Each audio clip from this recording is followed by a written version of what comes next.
बातमी भिवंडीतून। भिवंडीत भाजपला चमत्काराची अपेक्षा आहे। काँग्रेस भिवंडीत भाजपपासून 4 हात दूरच। भाजपचा पाठिंबा न घेणार न देणार, काँग्रेसच्या राज्य नेतृत्वाने ही भूमिका मांडली आहे।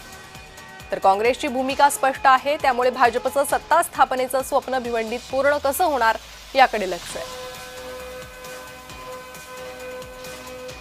आम्ही कुठल्याही प्रकारची तडजोड न करता की आम्ही कुठल्याही पद्धतीने भारतीय जनता पक्षासोबत जाणार नाही, आम्ही कुठल्याही पद्धतीनं शिंदे शिवसेनेसोबत जाणार नाही, त्यांचा पाठिंबाही घेणार नाही, त्यांना पाठिंबा देणारे नाही। ही महाराष्ट्रभरातली नगरपालिका महानगरपालिकातली जी भूमिका होती त्या भूमिकेवर आम्ही ठाम होतो। अनेक ठिकाणी वेगवेगळे प्रस्ताव आले, वेगवेगळ्या युती करण्याचा विषय आला, मात्र कुठेही काँग्रेस पक्षाने तडजोड केली नाही। महापौर हा काँग्रेसचा असेल, उपमहापौर राष्ट्रवादीचा असेल, परंतु जर समाजवादी सहभागी होत असेल तर आम्ही 4 पावलं मागे येऊन उपमहापौर समाजवादीला द्यायला तयार आहोत आणि जे राष्ट्रवादीचे वाटायचे ते आम्ही घेऊ। भाजप आणि काँग्रेस मला वाटतं एकत्र आले ना तिथे। अनेक ठिकाणी भाजप आणि एमआयएम असेल, भाजप आणि काँग्रेस असेल, हे एकत्र आलेत, म्हणून हे दोन राष्ट्रीय पक्ष आता युती करतात का एकमेकांसोबत, हा देखील प्रश्न एक आहेच। जो फुटून जातो तो भाजपवाला नाही, जो भाजपच्या विचारांशी प्रामाणिक आहे तोच स्वयंसेवक, तोच कार्यकर्ता।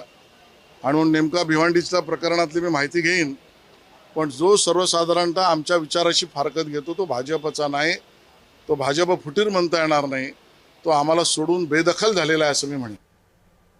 तर भाजपचा उमेदवार पळून गेला, शिवसेनेवर खापर कशाला? शिवसेना गटनेते मनोज काटेकर यांनी हा प्रश्न उपस्थित केला। तर भाजपचा उमेदवार पळाला, याचं खापर शिवसेनेवर कशाला फोडतायत, असा प्रश्न मनोज काटेकर यांनी विचारलाय। भिवंडीतील राजकारणावरून काटेकर यांचा भाजपला हा प्रश्न।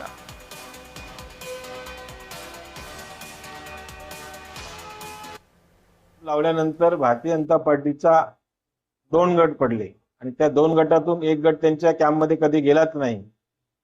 ते गेल्यामुळे आम्ही भिवंडी शहरात राहिलेलो आहे। आम्ही कॅम्प आता 2-3 दिवसापूर्वी लावला आणि आमचे नगरसेवक एका ठिकाणी ठेवून दिलं आणि त्यामध्ये आम्ही त्यांचे गटनेते संतोष यांची चर्चा करत होतो। त्यांचे एकत्र नगरसेवक न आल्यामुळे त्यांनी का आमच्यावर जर आरोप करत असतील तर ते आरोप पूर्ण निराधार आणि चुकीचे आहेत, त्याचं मी खंडन करतो। शिंदेंच्या महापौर पदावर भाजपाचा डोळा आहे। मुंबई वगळून इतर ठिकाणी मागणार 1.25 वर्ष महापौर पद। तर शिंदेंच्या महापौर पदावर भाजपचा डोळा असल्याची माहिती समोर येते। मुंबई वगळून इतर ठिकाणी 1.25 वर्ष महापौर पद भाजपकडून मागितलं जाणार आहे अशी माहिती समोर येते। त्यामुळे आता कोणकोणत्या ठिकाणी शिवसेनेकडून महापौर पदासाठी वाटाघाटीची चर्चा भाजपकडून होते ते पाहणं महत्त्वाचं आहे। 1.25 वर्ष महापौर पद मागणार आहे भाजप।